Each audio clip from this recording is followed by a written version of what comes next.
Greetings, peoples. I retrieved my Wii from my folks.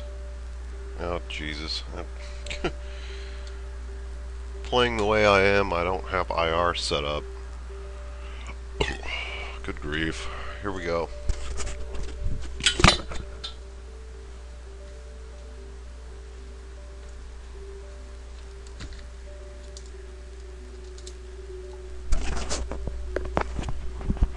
This is really starting well, isn't it?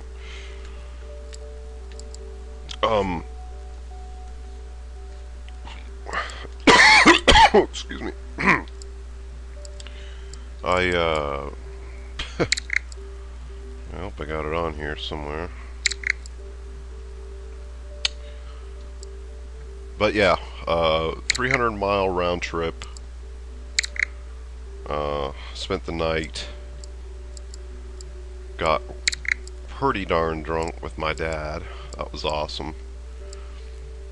Apparently my other brother Daryl. Here it is. Ooh, that sound is a little bit crazy. Need to make sure it's not getting distorted. Okay. No, battery power looks good.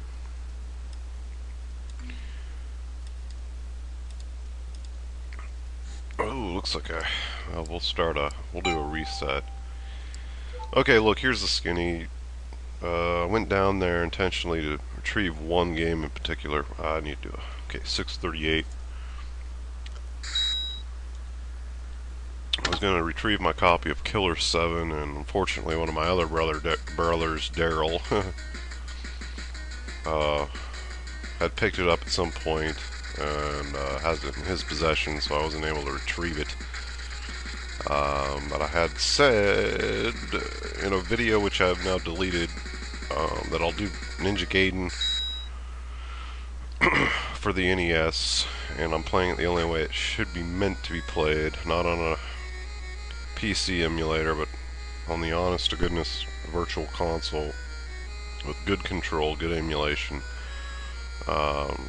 Sure, an NES would be the best, but I no longer have an NES in my possession, unfortunately.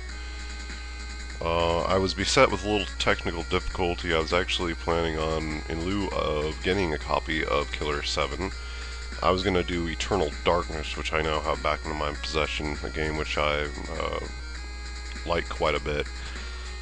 More of an obscure title that was reviewed well but didn't really sell a whole lot of copies, so I wanted to do a playthrough it on that and then finally get to Killer 7. Apparently, and I may be off here, but you can't play GameCube games without a GameCube controller. I thought I could use the classic controller, but it's unresponsive. I don't know if there's something weird going on with my system, or you are required to use a GameCube controller to play GameCube games. The classic controller, of course, works for, it's necessary for Super NES games and N64 games. So, here we go. I don't need it. I'm going to unplug it.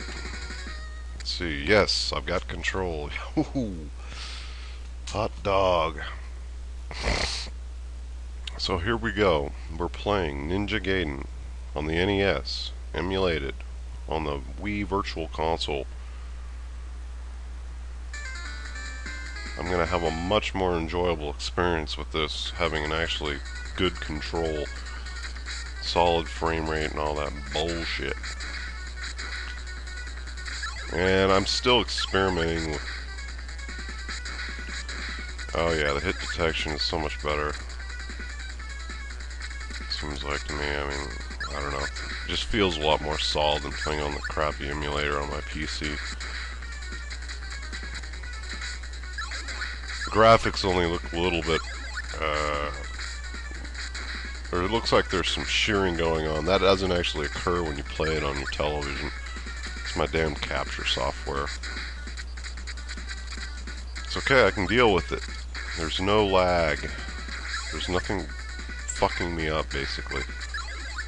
The only one that's going to be fucking this game up is going to be me playing horribly. But, yeah, the controller, the PC, the shitty PC pad that I had is just not good, man. Not good. The Wii remote is perfect for NES games. Just tilt it on the side and you got yourself an NES controller. The buttons are just a little smaller than the...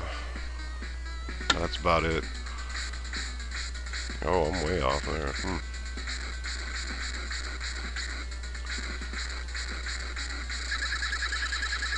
Yeah, so the first boss is kind of a joke. You know, what I forgot to do is I forgot to treat you to the intro to this game, but that's alright. You can look it up elsewhere if you want. Here's the first in-game cutscene. Ryu's looking totally badass in his what looks like a ski mask or something.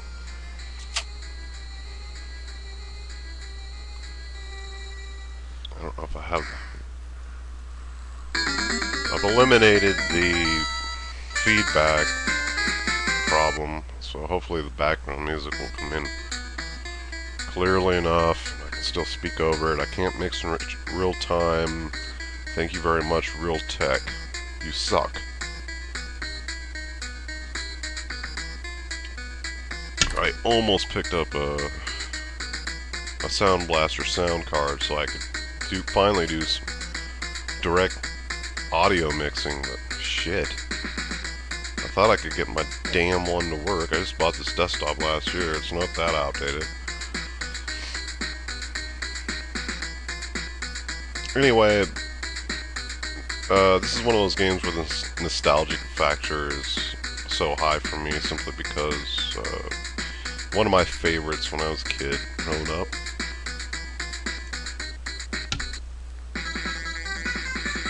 Hopefully that background music isn't too overpowering. It'll probably be a little bit louder than what you're used to from my previous shitty videos. Anyway, this game has a reputation for its difficulty, and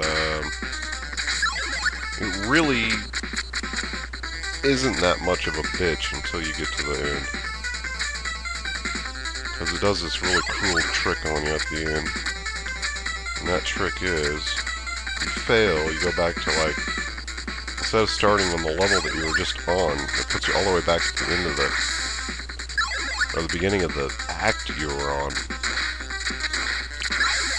So you gotta redo the levels. And again, I'm not gonna promise a perfect playthrough by any stretch of the imagination. So I'm playing on this little window on my computer screen.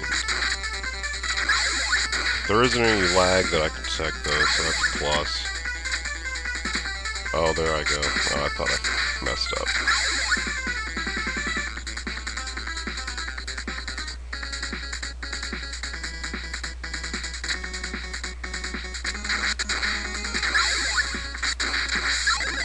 Have you ever wondered what the hell those sword-tossing things are? I totally understand the commando guys with the machine gun. What the hell are those sword-tossing sons of bitches?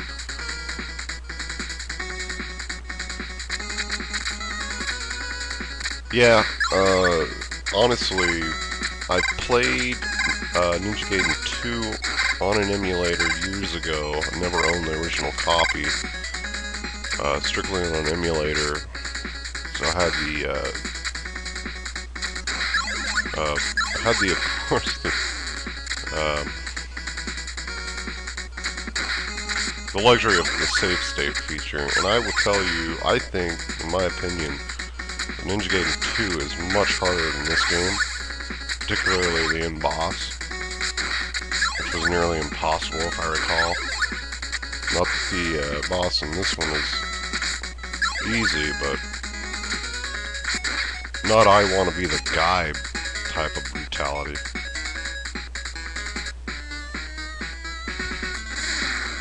Let's kill this boss and end this video. First part.